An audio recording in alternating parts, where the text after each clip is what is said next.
La vision exige une chose, sinon elle n'a pas de raison d'être. Elle ne pourra nous sauver, ni porter du fruit. Elle ne pourra accomplir son œuvre tant que nous serons au premier plan. La vision requiert l'absolue élimination du moi. Si vous ou moi voulons nous imposer dans la vision, nous la rendrons inopérante et inefficace. Nous devons prendre notre place aux côtés de Jérémie. Imaginons-nous disant au prophète, tu peux prophétiser, tu peux implorer, tu peux t'attrister, tu peux souffrir intensément jusqu'à la fin de tes jours, mais tu ne verras jamais aucun fruit. Maintenant, Jérémie, que vas-tu faire? Et c'est ici le test. Jérémie était promis un échec. Le ministère de Jérémie était voué à être le plus impopulaire de son temps. Ce prophète ne fut écouté par personne. Et après de nombreuses années des pires souffrances, tout ce qu'il pouvait espérer voir était l'accomplissement de ses prophéties les plus sombres. Quant aux fruits de son ministère envers l'Éternel, il n'en vit jamais aucun. Et si Jérémie avait pris position pour sa propre justification et celle de son ministère, s'il s'était imposé dans la volonté divine, il n'aurait pas pu supporter le fardeau qui était le sien. Il est excessivement difficile de prendre et de garder ce genre d'attitude, car il est possible que nous ne voyions pas le fruit de ce à quoi nous avons été appelés. Tout ce pourquoi nous avons souffert, ce pourquoi nous avons pris position, notre témoignage ne portera peut-être pas de fruit pendant notre vie.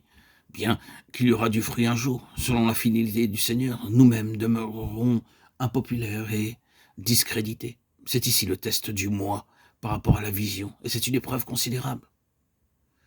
Nous devons faire face à cette épreuve maintenant. Sommes-nous prêts à aller jusqu'au bout des choses sans raisonner sur quoi que ce soit, étant simplement fidèles et acceptant même de mourir sans avoir aucune connaissance d'un résultat?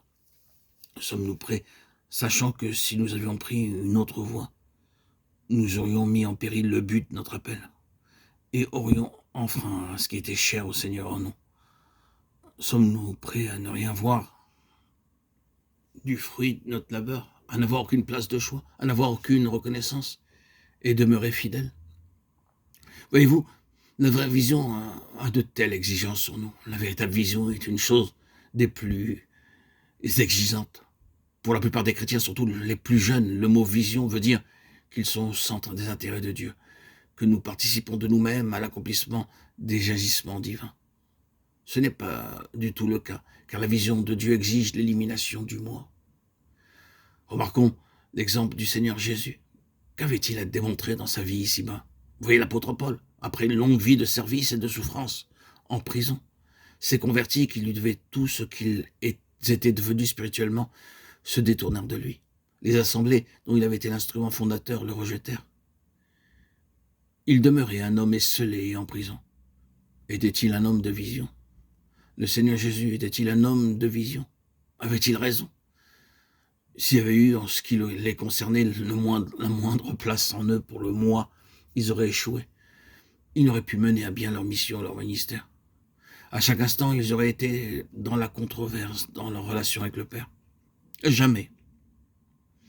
Ils n'ont jamais pensé où donc est ma place dans cette chose?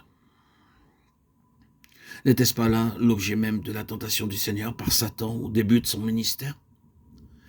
N'était-ce pas ici l'essence même de sa victoire sur l'ennemi lorsqu'il prit cette position? Ah, les royaumes de ce monde et leur gloire, oui, mais par la croix, par la voie de la souffrance, par le moyen du chemin impopulaire, par le biais de la répudiation par les hommes.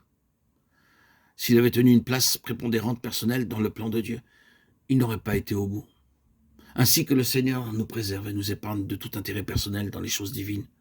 Frères et sœurs en Christ, mes chers amis auditeurs, auditrices, cet égocentrisme qui détruit la vision et qui nous mène indubitablement à la déperdition spirituelle puisse ne pas agir sur nous. Que toute notre vie soit portée, centrée vers le Seigneur et non plus sur nous-mêmes. Que le moi soit anéanti, dissous en Christ, par Christ et pour Christ, qui convertit nos cœurs jour après jour. Laissons le Seigneur agir en nous, afin que cette vision puisse nous être révélée et que nous puissions la porter sous nos regards et en jouir des fruits qui vont en découler.